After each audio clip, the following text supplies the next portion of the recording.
有一段時間咧，出街啲人話：喂，記得袋住張紅底喎，咪俾人打劫唔見紅咧，捅你一刀喎。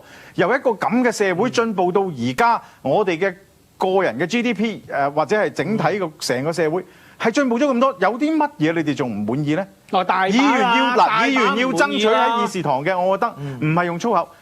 你要爭取嘅，你話爭取普選，等每一個香港市民選出自己心目中嘅議員，我覺得呢啲先係要爭取嘅目標。喂，你長遠嘅策略。出第二條問題啦，因為大家對嗰樣譬如嗰樣嘢好食同埋唔好食，或者需唔需要進步或需唔需要改革嘅空間，已經唔同咗啦。呢個咪第二條問題。好啦，我哋第三題，我哋唔講第二條問題。你何斌先生，你好，即係譬如嗰間而家咧就出糧啦，老人家做咩出糧啦？每人一個信封，咁我同佢就。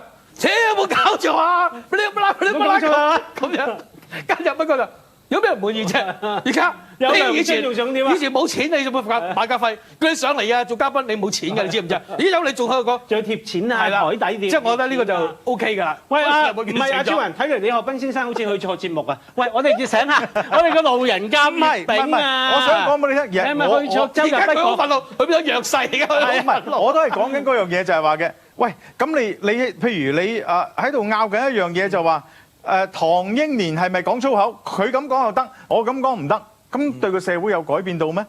係咪失業率會下降？嗰棵樹唔會冧落嚟砸親人？喂，其實佢呢個咧，佢個表面係笑佢啫，即係話佢根本冇嘢做，做唔到，即係講句嘢都唔得，嗰句嘢都阿超人你成日同埋阿馬家輝，你哋兩個成日都講表面。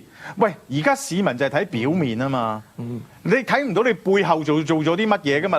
你連表面都表現得咁差嘅時候，我點相信你背後？表現都好差咯。我話嗰啲議員啊，表面背後。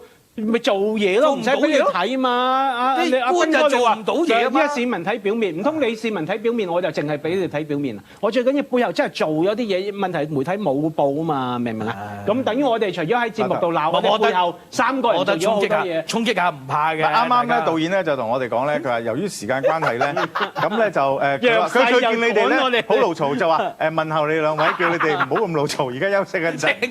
唔休息得住㗎，因為咧仲有個心理學家好重要㗎。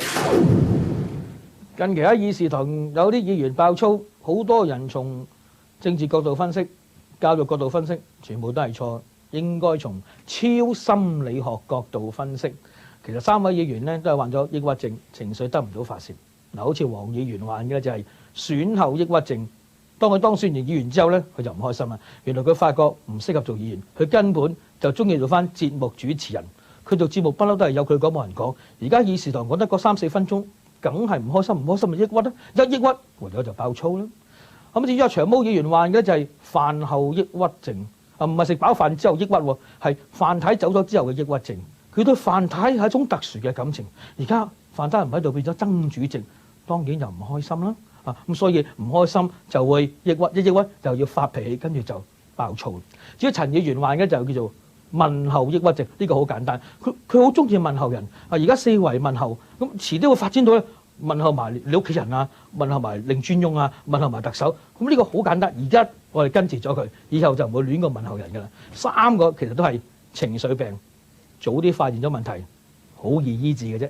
同我哋 book 時間。呢輪香港都算問題多多，有議會嘅議員文化問題，亦都有就係商界入邊究竟喺私有化過程入邊有冇犯法嘅行為呢？但係有冇留意到救護車救人都會出現問題嘅？救護車救人出現問題，就令到一個無辜嘅市民呢喺呢個過程入邊呢，就係咁失去咗佢嘅生命。雖然而家消防處出嚟解釋話喺沿途過程都有人急救緊，但係作為一個市民嘅我唔知道實情，我只係知道救人嘅設備都可以壞，保養都保養得咁唔好嘅時候，我擔心香港政府究竟啲錢用咗去邊一度，係咪去用咗啲錢去請一啲講粗口嘅議員？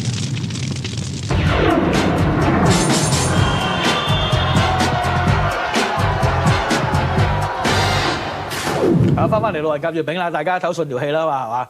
再搏過，再嚟過。喂，議會鬧粗口呢件事件咧，阿曾主席咧其實出咗個少少總結㗎啦。咁就話咧，之前佢哋講嗰幾個敏感字眼咧，出街啊，或者係 number 4啊咁樣咧，就係不適合議會嘅語言。咁同埋咧話，議員啊，你哋咁好口才，表達能力咁高，好似阿李學斌啊、馬家輝咁好口才，咁你唔使用一啲咁不雅嘅語言嚟表達啦，係咪啊？使乜用到咁啫？係咪？你咁冇技術，使乜用超技術啦？咁咧，大家贊唔贊成咧？咪個個都贊成啊嘛！而家個個都贊成，我覺得。但係你贊成之後，其實出任何指引咧，佢咪又兜個圈咯。咁啊，毓民都有啲好新嘅創意啊！佢喺議會度表達嘅時候用普通話發言啦，係嘛？普通話不該點講啊？超人仆街係啦。咁啊，英文佢話 poor guy。我咪搞下 gag 啫。我咪贊成咯。嗱，因為點解咧？喺個 gag 裏邊咧，咩叫 gag 咧？gag 其中一個叫做講笑呢個講笑，因為嗰樣嘢係禁忌啊嘛，係禁忌咪轉咗咯。點解我要聽啲鹹濕笑話啊？因為講鹹濕嘢係禁忌嚟噶嘛，咁咪要用個笑話嚟表現啦。咁嗱，粗口係禁忌，我都話啦，直接講粗口，大家都不口硬言。你將嗰個粗口轉咗佢，仆下街啊、豬噏啊，咁大家又有新意喎，有創意喎。但係又有嗰個笑話咪算，我覺得呢樣嘢算乜幾好啊？有少少叫本末倒置，因為我成日都覺得係唔係應該帶動呢種文化啊嘛？頭先我哋喺邊個帶咩文化？即係帶動一個粗口嘅文化，或者疑似粗口嘅文化帶入議會，點解要咁做咧？但係你而家嘅講法就係話唔緊要啊，佢咪諗啲新面嘅名詞，佢繼續行呢條路啊嘛。即係等於有啲嘢阿媽話啊，你唔準去食煙，小朋友啊嗰啲後生仔。但係係咪佢用第二種方法嚟到代替食煙？你又唔等於佢冇錯咧？食煙仔餅得唔得？都得㗎。即係唔係重點咧？重點應唔應該咁做？我覺得呢個世界有兩個字啊，叫做常識啊。你話曾鈺成佢話咩？制定啲指引，或者話大家有共識，但係早話所有人都贊成。喂，啲常識你就算問翻阿長毛佢哋，都唔會反對㗎。咁梗係話要維護個議會尊嚴秩序等等，就係正因為你有啲咁嘅大家嘅共識，佢依家就係要挑釁你啊嘛。所以曾鈺成嗰個裁決等於冇講嘢㗎嘛。嗰啲你唔使裁決啊，大家都知道唔應該咁做啦。你根本控制唔到、制止唔到㗎嘛。我仍然係覺得話，因為你根本成個議會唔係議會，議事廳唔係議事廳，立法會唔係立法會，咁你一定會逼到呢啲嘢出嚟㗎嘛。反而且咧，依家成個媒體咧，話唔定係包括緊我哋㗎，反應過敏啫。我想像如果呢啲嘢發生喺美國嘅議會，有人咁樣出軌，可能係 New York Times 或者一份報紙嘅一段嘢，或者話邊個議員講粗口 again 咁一段嘢就得㗎啦，或者最多一個讀者投書。依家鋪天蓋地，電視、電台、報紙。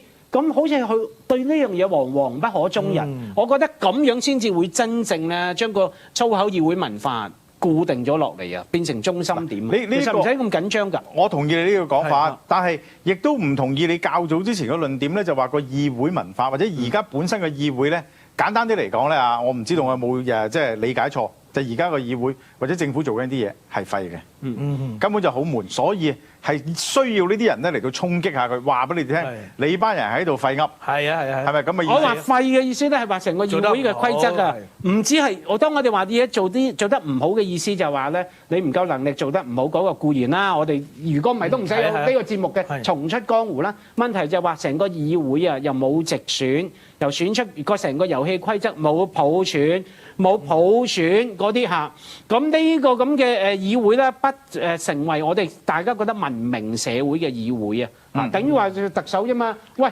我哋又其實好簡單，我覺得啊，李學斌就話大家食緊飯，你就唔好講啲咁嘅嘢啦。